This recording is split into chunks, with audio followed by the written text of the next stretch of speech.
Horizontal asymptotes are another characteristic of a rational function.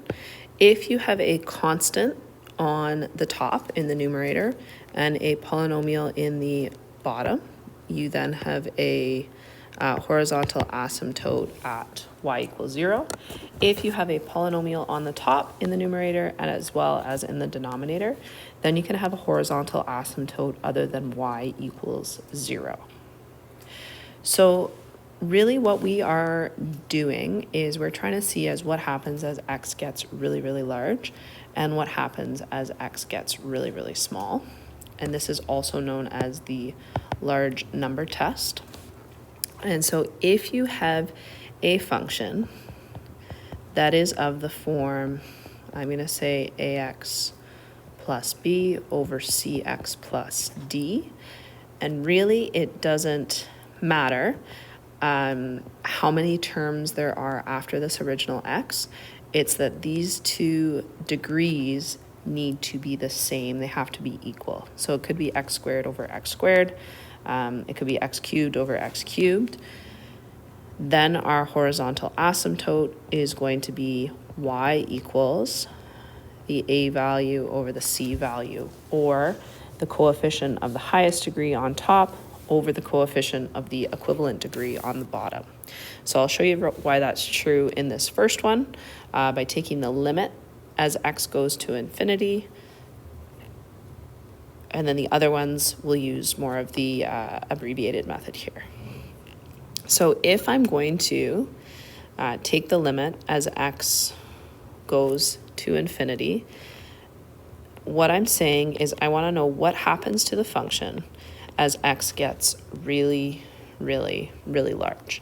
And in order to evaluate that, I am actually going to divide each term by x. So once I do that, I can see that my x's in that first term cancel out and my x's here cancel out. And then what I'm left with is the limit as x goes to infinity of 3 take away 2 over x over 1 plus 1 over x.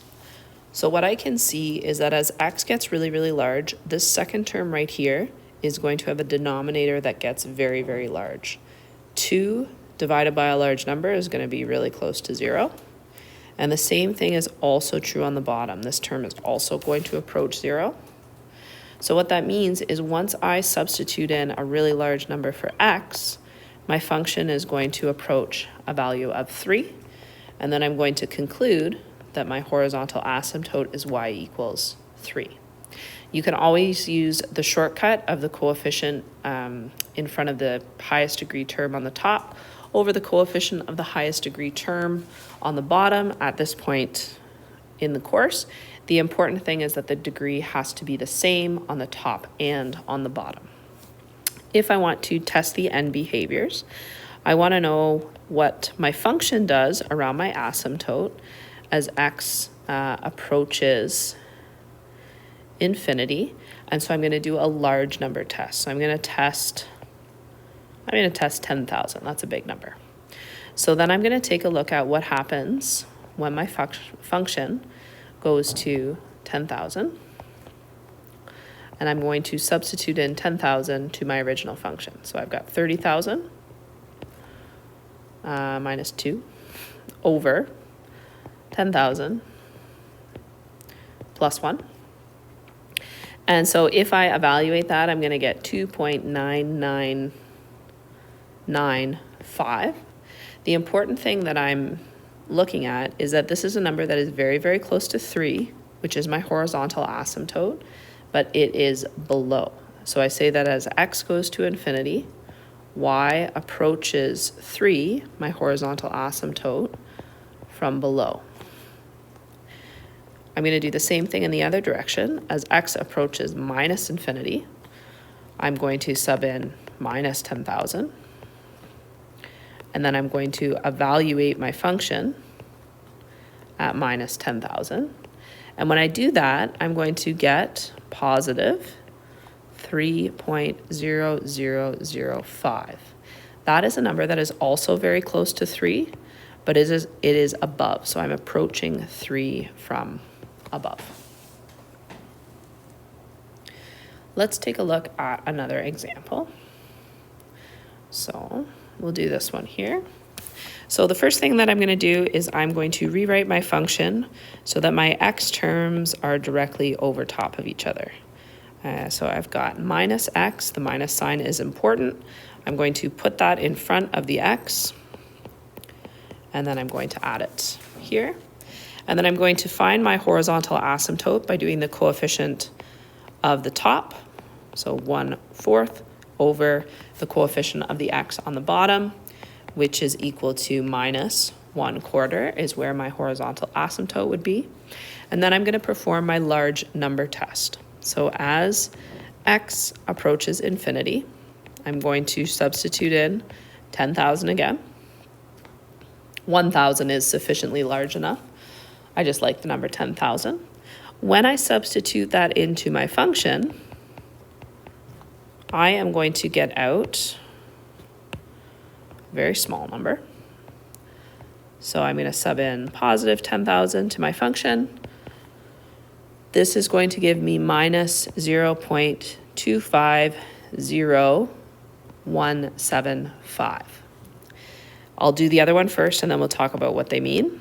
So as x approaches minus infinity, I'm going to sub in minus 10,000, big negative number. So f at minus 10,000 is going to be equal to minus 0.24985. I wrote out a lot of decimals because they are important. If I compare those to my horizontal asymptote, which is minus 0.25, what I can see is that my number as x approaches as x approaches minus 10,000, so as x is getting more and more negative, the value that my function is approaching is above minus 0.25. So on a grid, that value would be above my horizontal asymptote. This number right here, negative 0.25 with some extra numbers after that, that is going to be below. So I'm going to say that it's, as x goes to negative infinity, it approaches my y asymptote or my horizontal asymptote from above. And as x goes to positive infinity, my function is going to approach my horizontal asymptote from below.